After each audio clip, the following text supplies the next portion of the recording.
খেয়াঘাট সংলগ্ন যে ভাঙন দেখা যাচ্ছে অত্যন্ত ভয়াবহ রূপ ধারণ করেছে। এখন গতকালকের এই বুড়ু পীর সাহেবের দরগা, এখানে হিন্দু মুসলমান উভয় মিলেমিশে এই দরগায় সব আসে।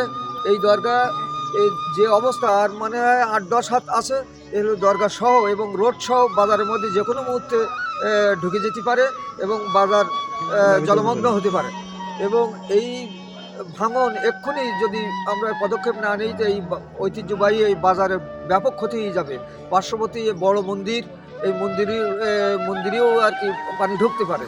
সুতরাং এক্ষুনি আমি সরকারের কাছে বিধি মোতাবেক হস্তক্ষেপ কামনা করছি যে এক্ষুনি অবিলম্বে যদি আমাদের এই ভাঙন রোধ না করা যায় তাহলে আমাদের এই বাজারে ব্যাপক ক্ষতি হয়ে যাবে। এবং গতকালকের আল্লাহর রহমতে যে নৌকা পরে যে বড় যে মাটির চাং ভেঙে পড়েছিল, সেটা একটা বাচ্চা ছিল, 2-3টি বাচ্চা ছিল, তাদের মোবাইল ফোন টোন এবং তাদের যে মাল সামানা সব কিছু নদীতে ভেসে গেছে এবং কোনো গতিকে আল্লাহ রক্ষা করেছেন এবং এই রক্ষা থেকে বেঁচে গেছেন। এই জন্যেই আমরা আসছি এই পরিদর্শনে এসে দেখি দরগা ওখান থেকে শুরু করি ওই মন্দির সংলগ্ন এই প্রায় কোয়ার্টার কিলো হবে। এই কোয়ার্টার কিলোর এক্ষুনি আশু ব্যবস্থা নিতে হবে। আমি এই সরকারের কাছে জোর দাবি জানাচ্ছি যে তড়িৎ গতিতে ব্যবস্থা নেওয়ার জন্য। ধন্যবাদ।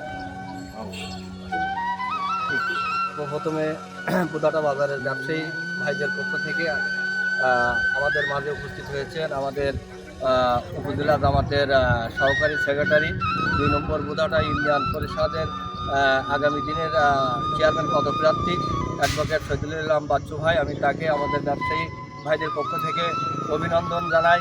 এবং আমরা আজকের আমাদের যেহেতু আমাদের মাঝে আমাদের একজন ভালো প্রতিনিধি আমাদের মাঝে আমরা পেয়েছি, যার কারণে আমরা ভাইয়ের মাধ্যমে আমরা যখনই তাকে সংবাদ দিয়েছি তখনই তিনি আমাদের মাঝে এসে দাঁড়িয়েছেন।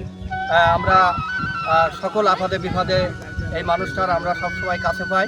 তাই আমরা ব্যবসায়ী সমাজের পক্ষ থেকে ভাইয়ের কাছে আমরা উদাত্ত আহ্বান করব যেন ভাইয়ের মাধ্যমে অতি দ্রুত যেন এই ভাঙন কবলিত এলাকার একটা সুব্যবস্থা হয়। এজন্য আমরা ভাইয়ের মাধ্যমে আমাদের উদ্যোতন কর্তৃপক্ষের দৃষ্টি আকর্ষণ করছি।